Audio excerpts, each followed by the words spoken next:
Yo, what is going on, traders? It's your boy Vega here, back for another video. Today we are going to be going over how to stay aligned with the momentum of the markets. Now, we do usually do this with swing structure, and we are going to be looking at that as normal today, but we're going to be looking at a new concept that we haven't introduced yet to you guys, which is volatility zones. And this is a higher time frame confluence, which many of my viewers will be surprised at, simply because we are normally a single time frame focused community.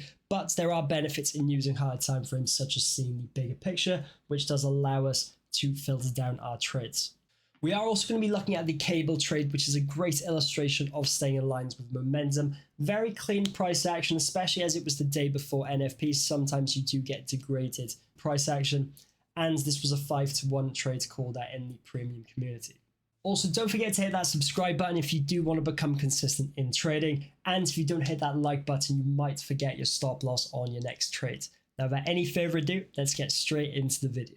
So on the 5-minute chart, guys, as usual, we can see that we've got this consolidated price action by here. It's a large range. We are either going to break to the downside or break to the upside. We're going to draw swing structure. You can do this visually just by looking at the market. Obviously, we do this in a more methodical way within the community. We look at major structure and we draw our swing points, but you can clearly see reversals by here, reversal by there, by here. So we've got a swing, a swing, a swing, a swing. If we draw these out, guys,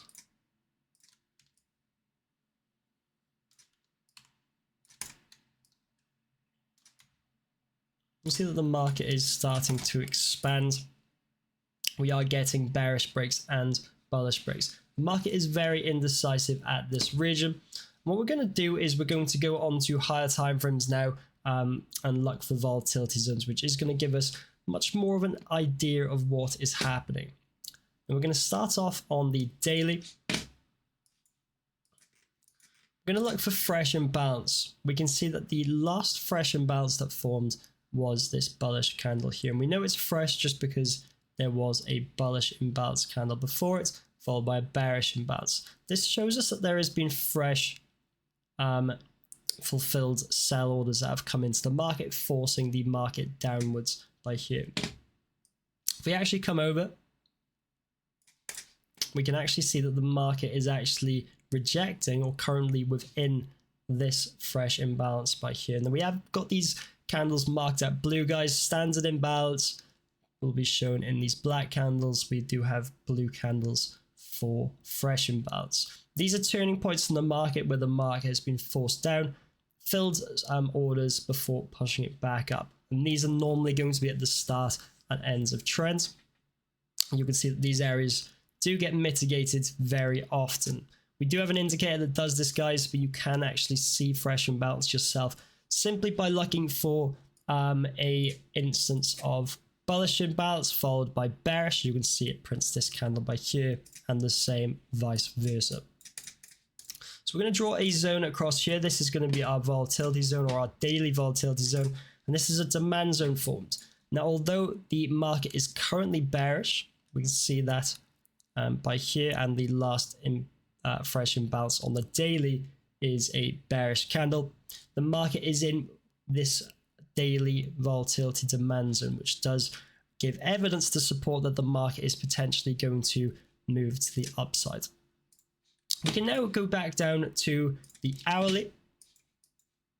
What we're going to do on the hourly is look for fresh imbalances formed on the on this chart. We're going to mark this out in blue.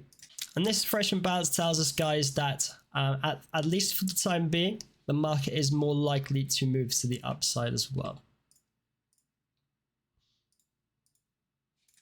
We now get more fresh imbalance formed. We've also had, if we go down to lower time frames, we can see that we've swept out this swing low, fails to close below it. Now we've pushed to the upside, breaking through this. So with the daily volatility zone, the market rejecting that, our hourly fresh imbalance formed. We're going to just draw that here. You can also see that there's been a large spike in volume by here as well. And this is actually around London Open. We're going to go down to the 15-minute time frame.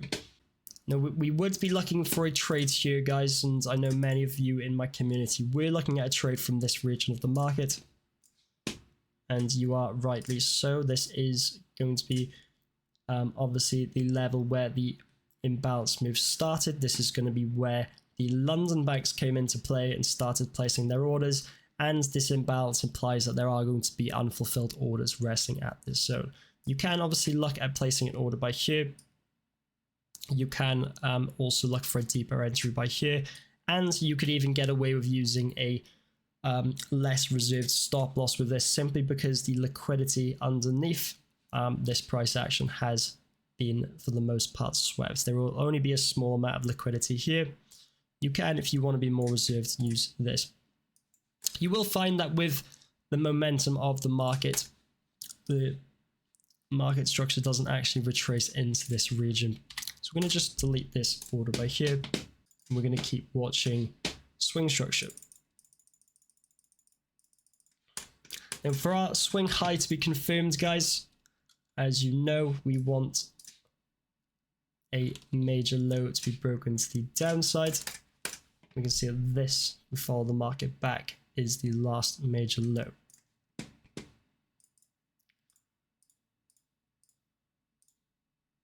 Get 2 candle closes below it. That confirms us that the market has broken beneath. We can then draw our major swing high. We obviously follow the market back and find the last reversal, which is by here. And this is currently our last swing low. So we know, guys, that this is our current swing range. We know that the market is likely to retrace at some point within this region, either back down to here before order flow continuation. We also know that the market could also reverse anywhere in between this region. So we're going to keep playing price action.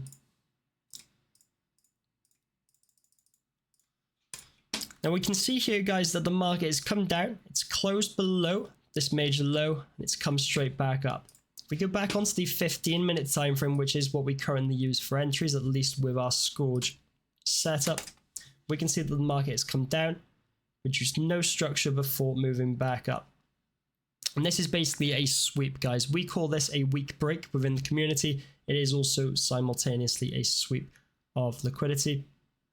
And this is a low that was produced during New York Open, guys. So for the market to have swept liquidity by here, it requires a great deal of force. The market is reverted back up, and it's formed fresh imbalance. So this is obviously going to be where we're going to be looking at our entry. We use the source candle. This is the candle before imbalance. We're going to be looking at an entry from this region. Now you could place this order straight away, guys, particularly as it is high volume during the New York session. And many of you who do trade SMC will notice that we are looking for an entry without any structure breaks to the upside. We actually have come to the view or perspective that imbalance is king over structure. Imbalance is what moves the market. Structure is actually just a byproduct of that imbalance.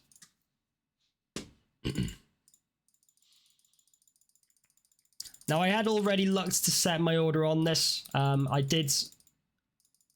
do remove my orders during the Asian session just because liquidity can leave the market. You will find that even these high volume zones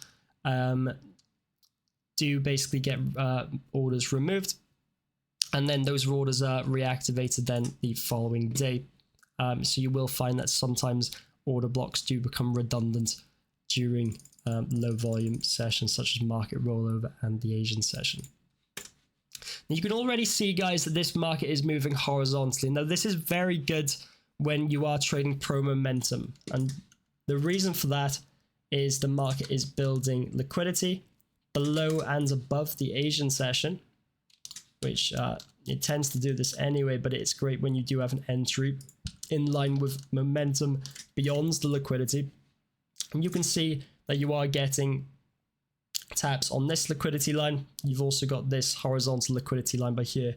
And this just means that there's going to be liquidity building above and below the Asian range, and the market will use this localized liquidity to sweep into the zone. Again, this is where New York banks have come into play. The market will sweep into this, and order flow will continue to the upside using the liquidity that's been printed above.